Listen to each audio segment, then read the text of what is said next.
No one can afford to pay a bride price and get married anymore.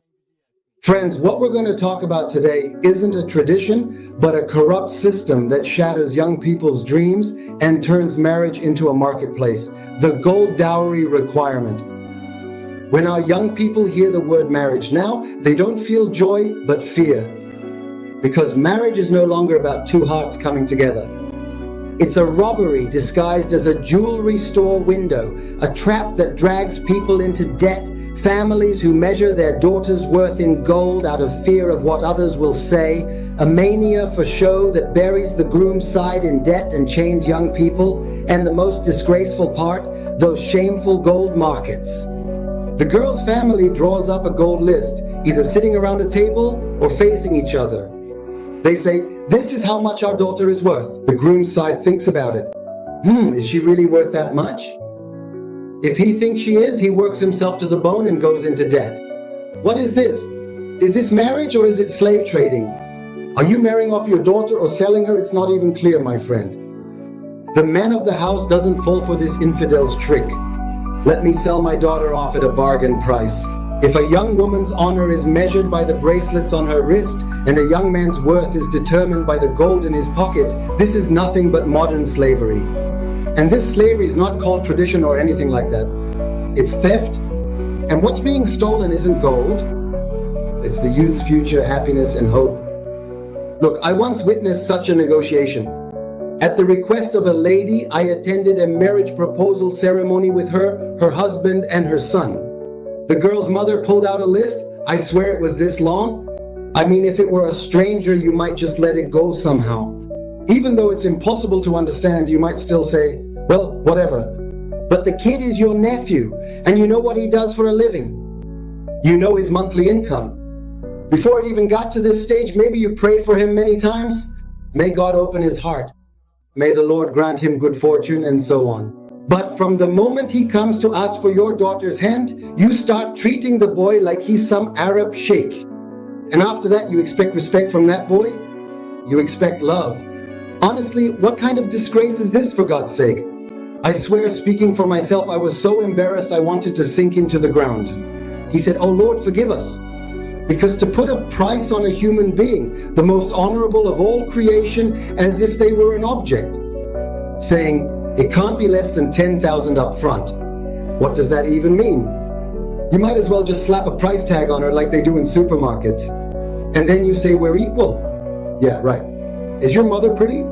You're going to put her under all this debt, make her a debt slave for years, and then say we're equal? Is that it? Sorry, but no one should take offense. I'm not and can't be equal to something I've bought.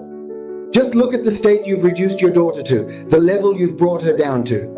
What you're doing brings exactly that idea to mind. Honestly, this is not conscientious, it's not Islamic, and it's certainly not humane. Because treating the most precious servant, the exalted human, created by Almighty God by breathing from His own sacred spirit, like an object, is the greatest insult, the greatest disrespect to our Almighty Lord. And it's neither anyone's right nor within anyone's authority to do so. Truly, a real believer would never ever commit such a grave sin, cannot do it, and should not do it. In Islam, marriage is about simplicity, ease, and blessing. But what are we doing? We suffocate the blessing and instead bring in the curse of ostentation and arrogance. So how many loves are being destroyed because of this corrupted tradition? How many young people have given up on getting married or are giving up? This saying is without angels. This year I stayed single at home. How many homes are collapsing in debt before they're even established? Because right after the wedding, the groom's family asks the bride to return the gold so they can pay off the debt. But since the bride's family doesn't agree to this either, arguments and unrest start from the very first day. And in these fights, they say, if you raise the price, all the girls in the village will end up single. What about the boys? Soon there will be bloodshed in the village. It can even lead to divorces. Therefore, this disgraceful tradition is turning into the killer of a generation, because it either alienates young people from the authorities or enslaves them with a chain of debt. Please understand this already. Marriage is not a bank account, not a jeweler's bill. It's the union of two hearts, Don't you have any hearts at all? What binds people together is not gold, but love, compassion, and the culture of living together. Realize this already. A sincere, simple, love-filled wedding is 1,000 times more valuable, more honorable, and more respectable than that disgraceful display buried under piles of gold.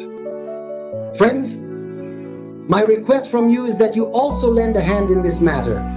Do it so that we can finally rid ourselves of this madness of ostentation, a remnant of the age of ignorance.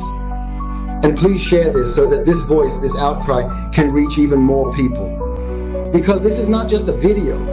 It is the outcry of a young person who hasn't been able to marry for 8 years because of this madness. Poverty is at the root of everything, doctor. Now make a decision. Are you with us?